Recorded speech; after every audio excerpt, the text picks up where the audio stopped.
While we don't have a record of the people present at the foundation of the Tower of Babel, or who was there when language was confused, we do have evidence of the tower itself. The foundation of this structure in modern-day Iraq reminds us of the events that took place and God's desire to see his plan to fruition. As we look at this article of history, remember what God has done in your own life. What articles can be found by the scars of your life?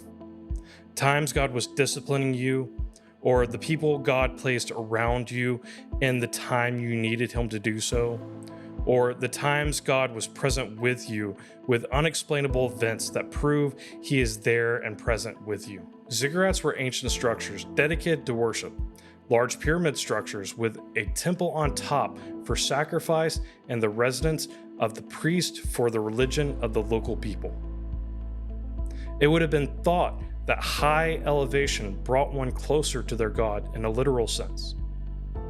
The remnants of such a structure are near modern-day Babel, Iraq, about 50 miles south of Baghdad. The structure at its base measures 90 meters by 90 meters. During its completion, it is believed that the tower would have been just as high. For a modern-day equivalent, that is as tall as the AT&T building in Fort Worth, Texas, or the Pinnacle building in Atlanta, or Grant Park in Minneapolis. While these are not monstrous buildings in the day of the Empire State Building or Burj Khalifa in Dubai, it would have been an engineering marvel of its time. The Burr cylinders dating back to 600 BC are clay cylinders discovered by Sir Henry Rawlings during the mid-19th century.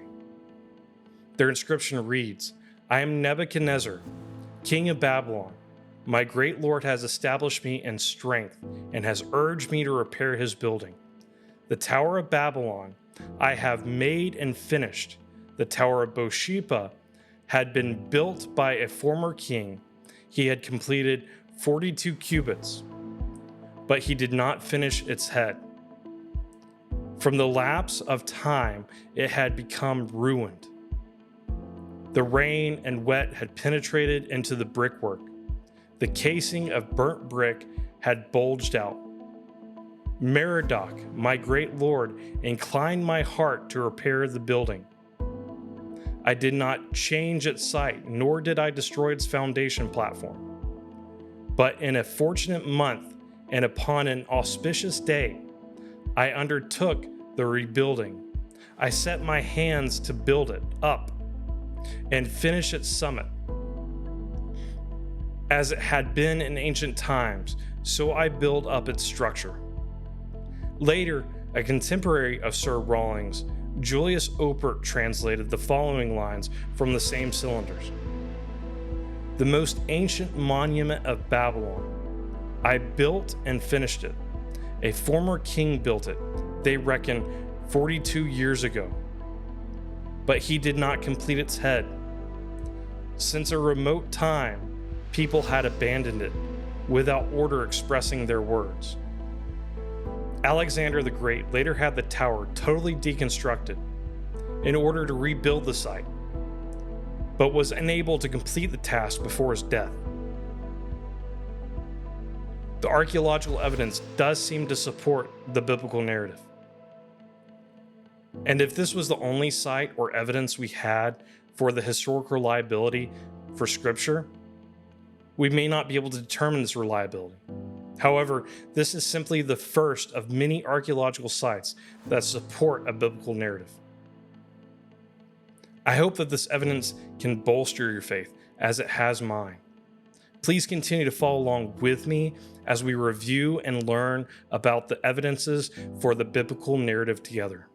May God keep you and bless you. Really quick, before you go, let me explain why I felt led to start this channel. When talking to Pilate, Jesus said, "I have come into the world to bear witness to the truth. Everyone who is of the truth listens to my voice." Pilate responds by asking, "What is the truth?" It's evident that a lot of people are still asking this question almost 2,000 years later. And while we live in an amazing time with the wealth of the world's knowledge available in the palm of our hands, there's often too much information, leaving people unable to process what's true and what's not true. Paul describes such times in this way when he writes his second letter to his disciple Timothy: "Always learning and never able to arrive at a knowledge of the truth." There are several who expound on what truth is, but often they are misguided, or they are malice in their intent, or they're being intellectually dishonest. My hope is that I am able to provide evidence for why the scriptural narrative is true, a contextual and practical explanation of the principles found in its writings, and a defense for other believers. As Peter explains, you should always be prepared to make a defense to anyone who asks you for a reason for the hope that is in you, yet do it with gentleness and respect. If you find value in this channel as I do, there are a few ways you can help, both by gifting and without spending any money. First, react and interact with these videos wherever you're watching from.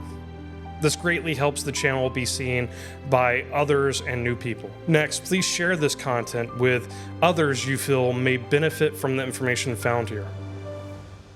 Also, please subscribe to this channel on all social media. And finally, if you feel led to, and if you have the means to, please consider giving to this channel through the outlets previously mentioned, or the channel's Patreon.